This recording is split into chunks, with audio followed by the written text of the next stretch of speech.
Hello, everyone. My name is Eduardo. I am a PhD student of the postgraduate program in Engineering and Material Science at the Universidad Autónoma de San Luis Potosí.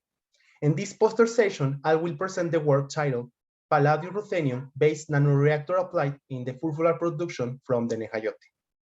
This work is based on the synthesis and application of nanoreactor based on palladium ruthenium nuclei encapsulated in mesoporous silica for the transformation of NEJAYOTE to FURFURAL.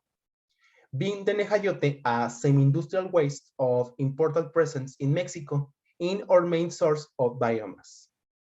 Therefore, the general object is to evaluate novel nanoreactor in the selective transformation of NEJAYOTE as a main source of biomass to FURFURAL. The nanoreactor used in this work were synthesized from a one-pot methodology.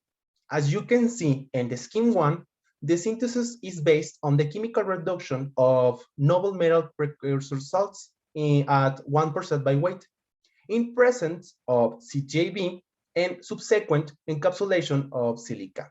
And once the reaction was completed, the samples underwent a heat treatment for the elimination of organic compounds belonging to the CGSB, this allowing the formation of mesoporous spores.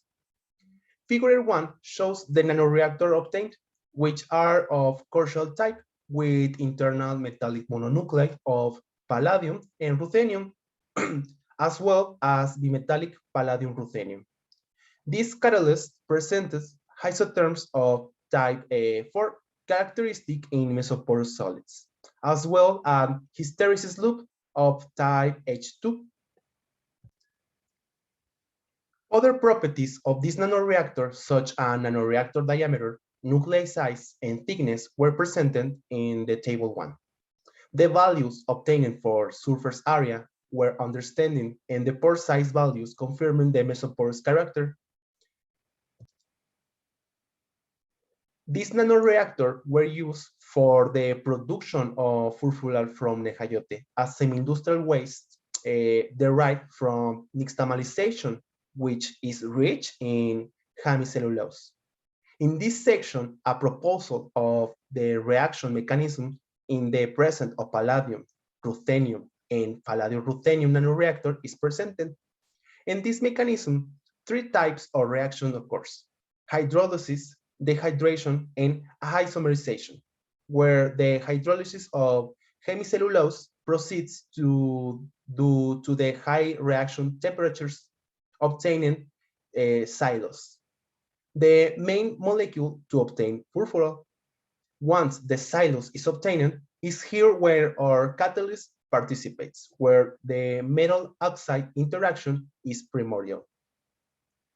The mesoporous pores of the nanoreactors allowed a good diffusion of xylose into the capsule, promoting the dehydration of xylose, while the metal oxide interface is responsible for the isomerization of intermediates coming from the dehydration of xylose. Thanks to the porosity, selectivity to pentosis smaller than the pore size is improved. For example, xylose, a molecule smaller than 1 nanometer, can freely pass through the medium into the capsule, interact with the active sites, and subsequently isomerize to obtain FURFURAL. Therefore, we could consider as an advantage to have a physical barrier which limits the free transit to the interior of the capsule. These reactions were carried out in batch reactor under different residence times in aqueous medium at 160 degrees Celsius. As results, in order to have a comparison of the performance of this nanoreactor, the same tests were carried out with catalysts under the same nature of their components. In this case, supporter catalysts. Figure 2, A and B, shows the yield of FURFURAL at different residence times.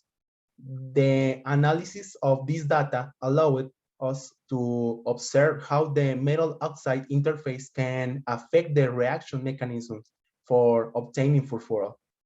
As in the case of supporter catalysts, this interface can promote condensation reaction of intermediates or resinification of furfural, decreasing the yields as residence times increase, while the nanoreactor morphology presents a controlled conversion mechanism, allowing to obtain a higher selectivity of xylose to furfural as residence times increase. And finally, in table 2, a comparison with reported works on heterogeneous catalysts in the conversion of biomass to furfural is presented, where our work presented remarkable reaction conditions, considering the technical advantages of the reactions, such as the type of biomass used, the reaction time, the amount of catalyst used, as well as the type of reactor used, without forgetting that the biomass used here did not require cleaning or purification treatments. Therefore, we can conclude the next. For the first time, these nanoreactors were synthesized and applied for the synthesis of furfural from semi-industrial waste of great presence in our country, the NEJAYOTE. The nanoreactor was characterized with understanding yield for the synthesis of furfural, as well as the use of nanoreactor presented operational advantages of over the other catalysts presented in the literature. Thank you.